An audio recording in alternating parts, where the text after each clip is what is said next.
finding my own personal truth began as I was raising my own son. And suddenly everything I thought I knew was challenged to the core.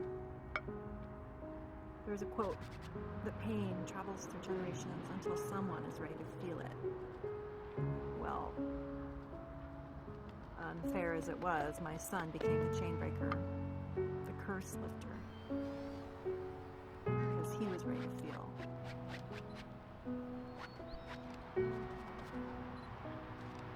He turned the mirror back onto me.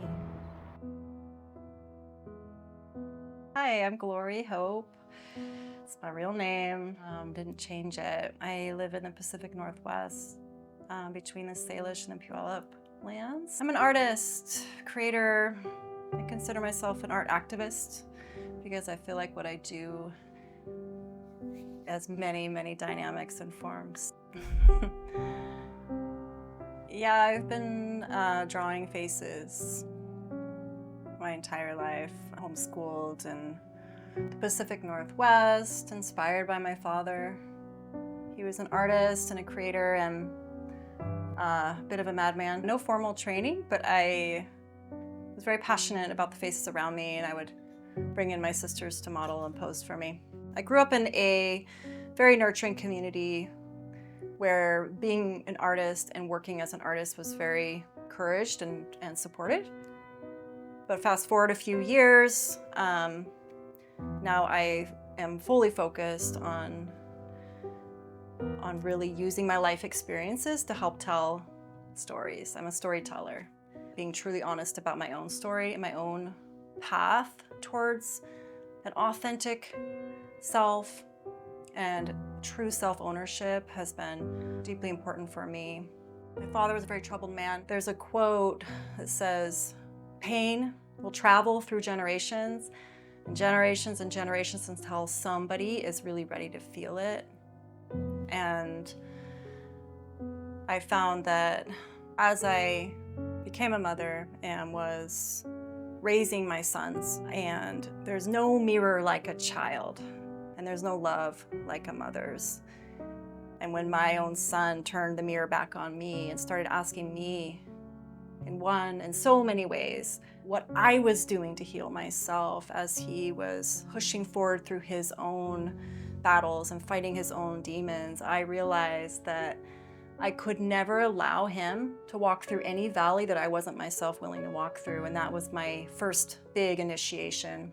The power of the art that I create is capturing the soul of the human. And I'm very, very careful to illuminate the truth that each person that I've come to hold so dear, each person that sits with me, that trusts me to be in their presence, trusts me to create something for them.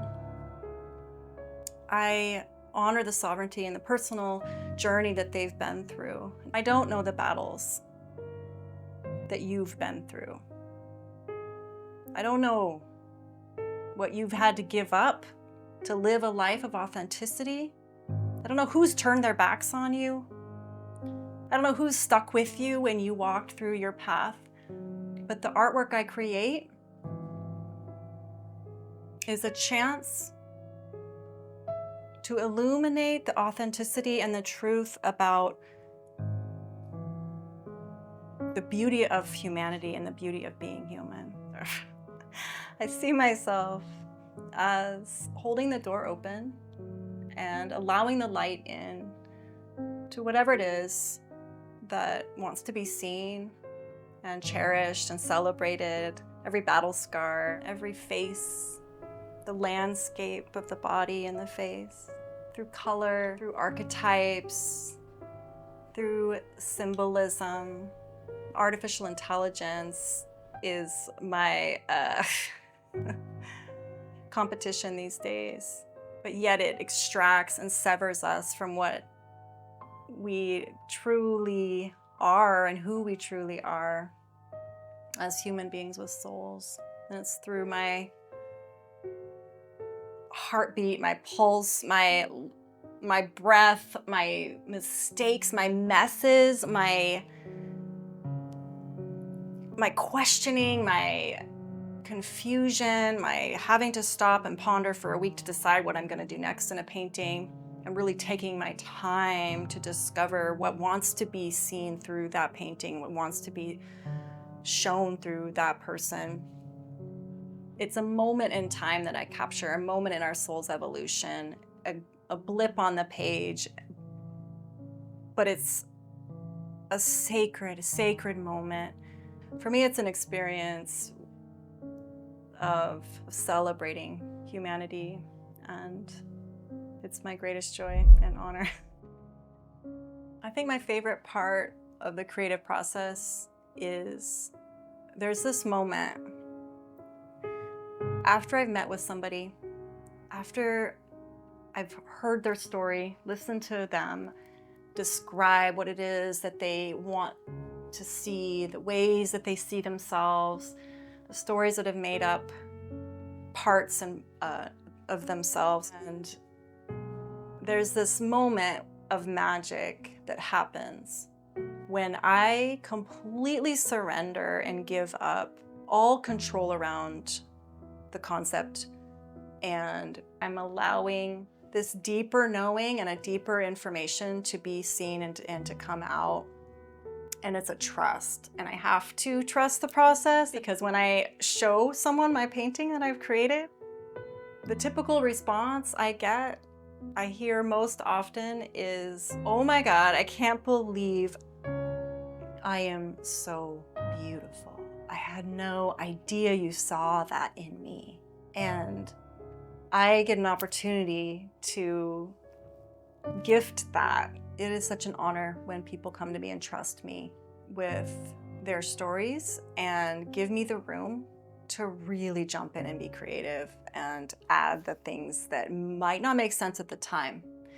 But then I add them, whether it's like, animal spots or wings or whatever it is, and I'm like, wow, this just feels really important. I need to add this. I don't know why. I haven't thought it through. Like it's a beyond cognitive thinking. It's a knowing. It's a deep inner knowing that this should be there. Some of it's informed by that person's ancestry, by their value system. And one of the things that's most special to me is hearing back from my muses years later about how that painting continued to speak to them, and those images that I added in there actually deeply spoke to them about something that maybe hadn't even occurred yet. So it's a bit of a prophetic experience where I am trusting in that higher knowing. This portrait is deeply personal.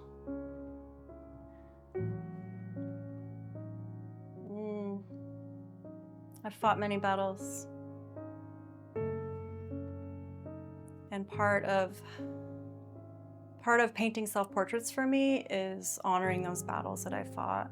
My naked body is seen by this world's standards as the most vulnerable way to be in this world, is naked. And for me, showing myself naked is incredibly empowering, because it's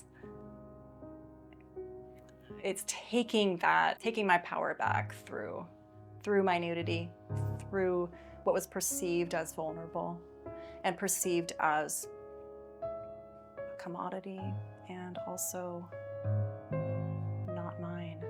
So this is me rewriting a narrative about being a victim.